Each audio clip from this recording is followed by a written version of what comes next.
Happy birthday to you. Happy birthday to you.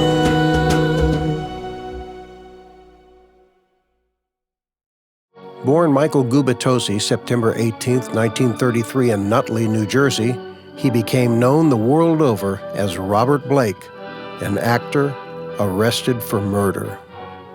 Hoping to score in Hollywood, the Gubitosi family relocated to Los Angeles. At the age of 5, Michael won the role of one of the Our Gang kids, debuting in Joy Scouts in 1938. It was after the long-running series of shorts had left Hal Roach Studios for MGM and begun its decline. Billed as Mickey Gubitosi, he was cute, could cry on cue, and quickly became a popular component of the series as Carl Alfalfa Switzer and George Spanky McFarland aged. Little Mickey became the breadwinner for the Gubitosi family and made 40 Our Gang shorts in 5 years. With a name change to Bobby Blake, the talented child actor signed with Republic Studios and co-starred as Little Beaver in the Red Ryder series with top-billed Wild Bill Elliott and later Alan Lane. Blake downplayed the series in later years, claiming that his parents treated him like a dog on a leash and forced him to become a performer. With his small size, finding a double for writing sequences often proved impossible, and Blake was thrown onto his horse, hanging on to keep from falling.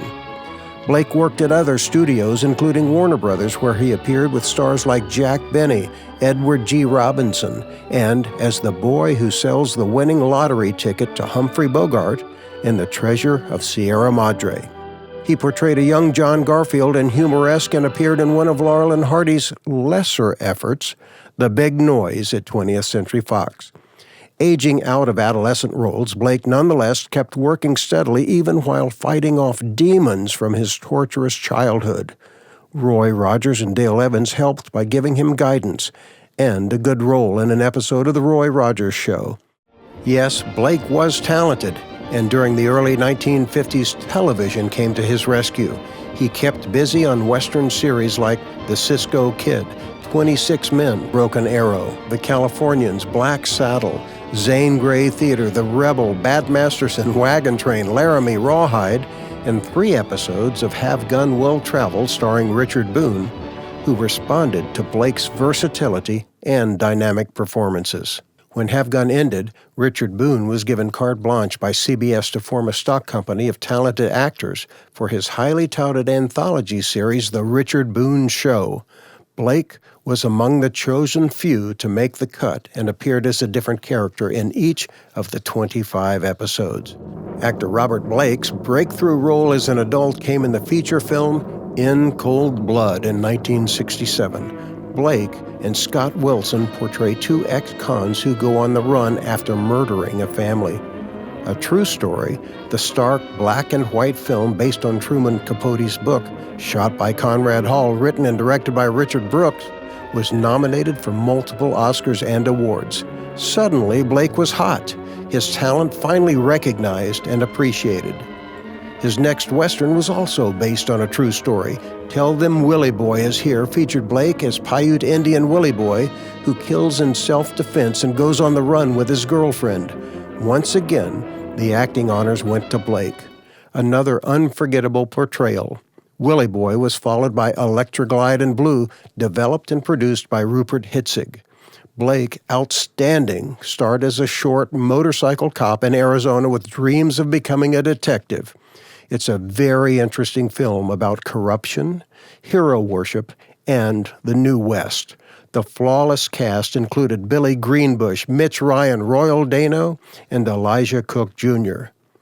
Blake next took the title role in TV's Beretta, about a street-smart undercover detective in New York City.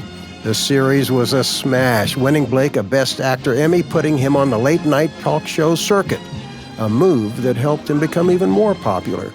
He was still troubled, harboring anger over the way his family had treated him as a child. But his outrageousness, ability to improvise and humorously reveal his past insecurities made him an instant smash on talk shows.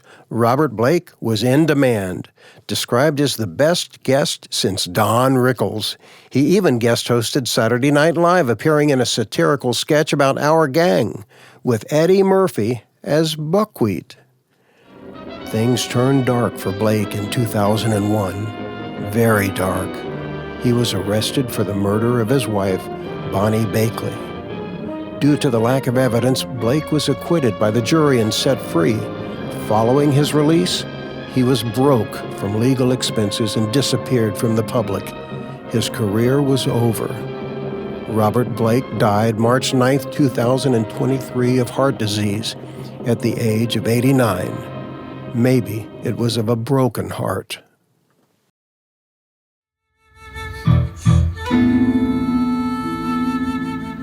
Fred's Western was sort of a takeoff on Shane, written by Eugene Levy, called Sodbusters. Yes. And Chris Christopherson had the Alan Ladd role. Yes. And you were Van Heflin. Yes, yes. And working with Chris Christopherson, well, to begin with, I'm not a horse person. They took us all out to ride horses one day just to get accustomed to the horse. When I first came out to Hollywood, I decided that I would go and take riding lessons. I don't know if the place is still there, and some old guy would give riding lessons. First thing he told us one night, he says, "A horse is an extremely dumb animal. It'll jump right off a cliff. If it sees a snake, it might go right over a cliff." So this didn't calm my nerves any when I had to get on the horse. So, but I figured like an actor, I had to know how to ride. No. Everything but take dueling lessons. I think it was past the time when they dueled in film. No, as an actor, all you have to do is say you know how to ride. Yeah. You know? Yeah. Well, they never asked me that. They just said, "You're going to ride in this one." It's also amazing how high up it is when you get on a horse. Especially if you fall down. Yeah.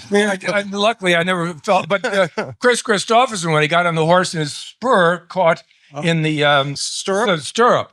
And I thought it was going to kick him off. And oh my God, if this happens to Chris Christopherson, what's going to happen to me? It didn't faze him, though.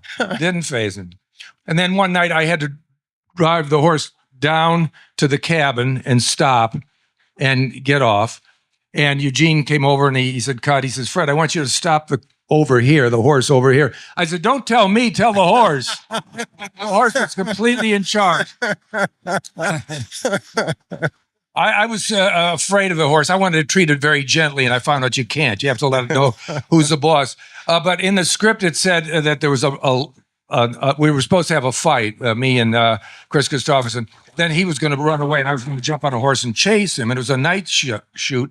And I said, "Well, they must know what they're doing." But Chris Christopherson said, "Oh, I don't like that, galloping at night." And I just realized, I guess it's a horse could stumble. And I said, if Chris Christopherson is afraid, I'm afraid too. But I think they either cut it out of the movie or use stuntmen for it. But we did, the fight that proceeded, we did have a fight late at night. And, it's choreographed, and he had to be knocked down and twist. And we did it about 3 times. Then it was about 3 o'clock in the morning, and he had his own driver to drive him back into downtown Toronto. And he'd always pull up to my dressing room and say, "Fred, you want to ride?" I said, "Well, sure." And I'd say, I get in the car, I said, "Now, do you want to talk or just be quiet?" "Well, a little bit of both, So this night, it took about 45 minutes driving in. We got out of the car, and he says, "I think I broke my toe." I said, "What?" He hadn't said a word about it. And the next day, he came in. I said, "How's your toe?" He said, "Yeah, it's broke." He said, I said, "My God, I would have spent the night in the hospital. I would have demanded to go to an emergency room."